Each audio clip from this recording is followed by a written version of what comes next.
आप सभी का मेरी कक्षा में स्वागत है। आज मैं आपको कक्षा 7वीं का पाठ गणेशोत्सव पढ़ाऊंगी। इस पाठ की लेखिका सविता जाजोदिया जी हैं। हमारे हिंदू धर्म में गणेश जी को तो सभी जानते हैं। उन्हें सर्वप्रथम पूज्य, विघ्नहर्ता और बुद्धिदाता माना जाता है। हिंदू धर्म में किसी भी शुभ कार्य को करने से पहले गणेश जी की पूजा की जाती है। गणेश जी की सर्वप्रथम पूज्य की कहानी, गणेश उत्सव की शुरुआत की कहानी और कलंक चतुर्दशी की कहानी इस पाठ के माध्यम से मैं आज आपको सुनाऊंगी। तो चलिए पाठ पढ़ना शुरू करते हैं। गणपति बप्पा मोरिया, मंगल मूर्ति मोरिया। नारों से दिशाएं गूंज उठती हैं। बच्चों की खुशी का कोई ठिकाना नहीं रहता है। आज गणेश चतुर्थी है। इसको विनायक चतुर्थी भी कहते हैं। अर्थात गणेश चतुर्थी को विनायक चतुर्थी भी कहते हैं। विनायक गणेश जी का दूसरा नाम है, इसीलिए इसको विनायक चतुर्थी भी कहते हैं। भारतीय पंचांग के भाद्रपद महीने के शुक्ल पक्ष का चौथा दिन होता है, जो उस दिन गणेश चतुर्थी मनाई जाती है, यानी अगस्त सितंबर महीने का समय। सुबह से ही बड़े जोर शोर से तैयारियां शुरू हो गई हैं। आज छुट्टी का दिन है। पाठशालाएं बंद, दफ्तर बंद हैं। आम तौर पर छुट्टी के दिन सारे काम देर से ही होते हैं, पर आज तो सभी बच्चे जल्दी जाग उठे हैं। जल्दी जल्दी नहा धोकर तैयार हो रहे हैं, नए कपड़े पहन रहे हैं। माँ रसोई में मोदक बनाने की तैयारियों में लगी हुई है। सारे घर में त्योहार का, खुशी का वातावरण छाया हुआ है। गणेश जी को मोदक बहुत पसंद है, इसलिए उन्हें भोग लगाने के लिए लोग मोदक बनाते हैं। थोड़ी ही देर में बच्चे तैयार होकर घर के बड़ों के साथ गणेश की मूर्ति खरीदने बाजार की ओर चल पड़े। गणेश उत्सव में लोग बाजार से मूर्तियां खरीद के लाते हैं और 11 दिन तक गणेश जी की पूजा करते हैं और 11वें दिन उनका विसर्जन कर देते हैं। इसीलिए लोग बाजार से मूर्ति खरीद कर लाते हैं। बाजार में काफ़ी भीड़ भाड़ है, उसमें बच्चे ही ज़्यादा हैं। बच्चे भीड़ में से आगे घुसकर दुकान के सामने जा खड़े हुए। पिताजी का हाथ खींचकर उन्हें भी आगे खींच लाए। पिताजी, वह देखो, बहुत अच्छी मूर्ति है, वही लीजिए। बच्चे पिता का ध्यान किसी मूर्ति की ओर आकर्षित करने लगे। दुकानों में सैकड़ों मूर्तियां सजा कर रखी गई हैं। छोटी बड़ी, देखने में सुंदर, कलापूर्ण मूर्तियां रखी हैं। इनमें भी महाराष्ट्र के पेड़ नाम की जगह के कारीगरों द्वारा बनाई हुई मूर्तियां बहुत ही खूबसूरत दिखाई दे रही हैं। महाराष्ट्र में पेड़ नाम की एक जगह है, वहाँ के कारीगर बहुत ही प्रसिद्ध कारीगर हैं, जिनकी मूर्तियां सबसे सुंदर दिखाई देती है। मूर्ति लेने के बाद वह लकड़ी के रंगीन पटरे पर रखी गई। बच्चे चाहते हैं कि वह पटरा वे अपने हाथ में उठाकर घर ले चलें, पर उन्हें वह काम इसलिए नहीं सौंपा गया कि भीड़ भाड़ में किसी का धक्का लगकर पटरा हाथ से छूटकर गिर जाने का और मूर्ति खंडित होने का खतरा है। खंडित होना मतलब टूट जाना। तो अगर बच्चे के हाथ से गिरेगी तो वह टूट भी सकती है। इसीलिए घर के बड़े व्यक्ति ने स्वयं अपने हाथों में पटरा ले लिया और मंजीरे, घड़ियाल आदि बजाने का काम बच्चों को दे दिया। बच्चे इसमें खुश हैं। सब ने मिलकर बड़े जोर शोर से गणपति बप्पा मोरया के नारे लगाने शुरू कर दिए और इस प्रकार गाजे बाजे के साथ मूर्ति घर ले आए। गणेश चतुर्थी के दिन महाराष्ट्र के घर घर में गणपति की मूर्ति लाकर उसकी पूजा की जाती है। ये मूर्तियाँ प्रायः एक सी होती है, मतलब एक जैसी ही दिखती हैं, यानी आकार चाहे छोटा हो या बड़ा, पर गणपति का स्वरूप एक जैसा ही होता है, एक सा होता है। गणपति बैठे हुए हैं और उनके सामने चावल के आटे में गुड़, गोला, मेवा, इलायची आदि भरकर बनाए हुए मोदक का थाल रखा हुआ है।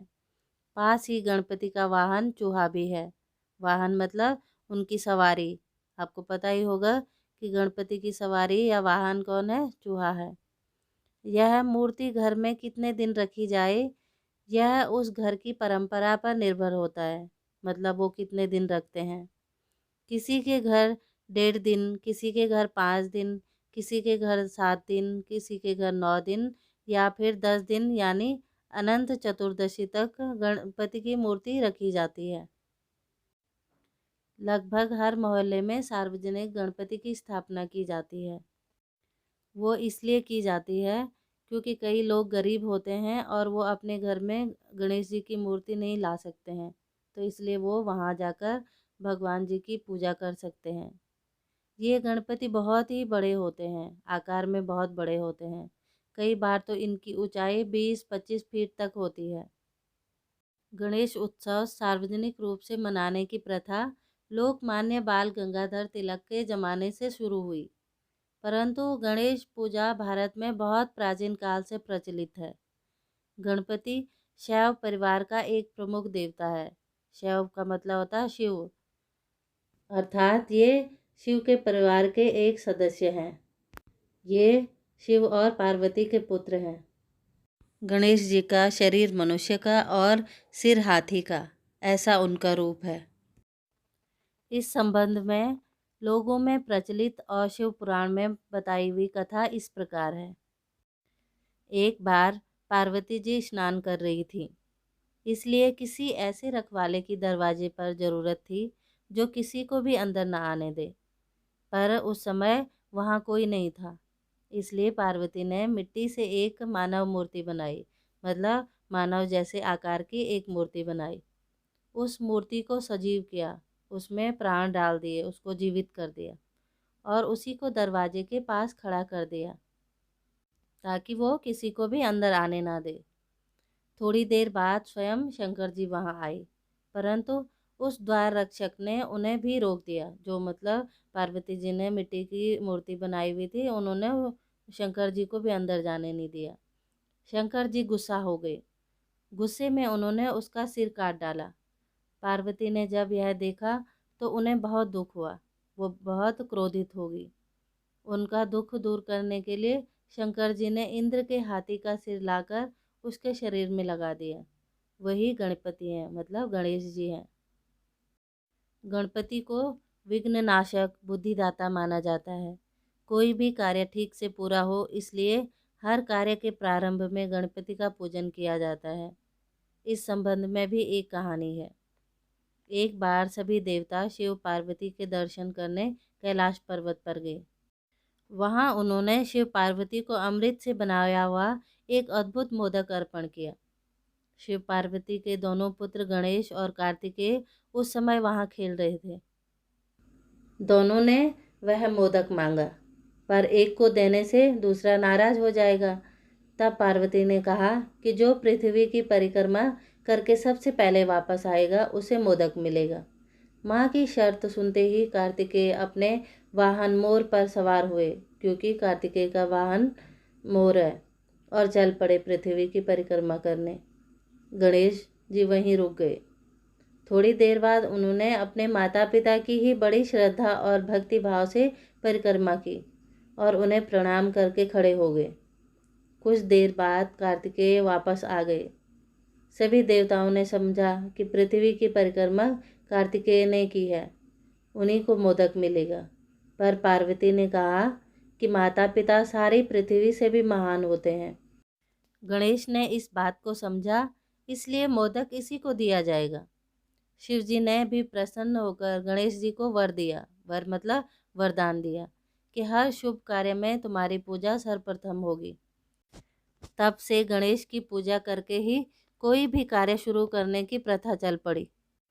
कहते हैं कि गणेश जी की पूजा अगर सर्वप्रथम नहीं हुई और देवताओं की पूजा अगर की तो वो कार्य या वो पूजा संपन्न नहीं मानी जाती है। गणेश चतुर्थी के दिन की एक और मज़ेदार कथा है। कथा मतलब कहानी है।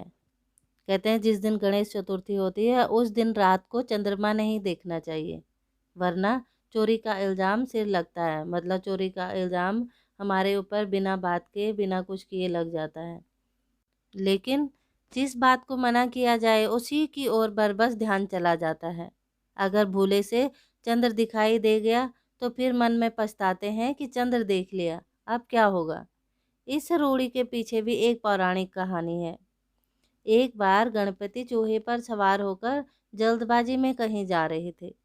उस समय हड़बड़ाहट में वे नीचे गिर पड़े। यह देख चंद्रमा को हंसी आ गई। गणपति चिढ़ गए, मतलब उनको गुस्सा आ गया कि मुझे देखकर चंद्रमा हंसे हैं। उन्होंने चंद्रमा को शाप दिया, मतलब उनको श्राप दे दिया कि आज से कोई भी तुम्हारी सूरत नहीं देखेगा। श्राप सुनकर चंद्रमा घबरा गए। उसने गणपति की बहुत विनती की, प्रार्थना की, माफ़ी मांगी। तब गणेश ने कहा, सिर्फ गणेश चतुर्थी के दिन कोई तुम्हारी सूरत नहीं देखेगा। यदि देखेगा तो चोरी सिर लगेगी, चोरी का इल्ज़ाम सिर लगेगा।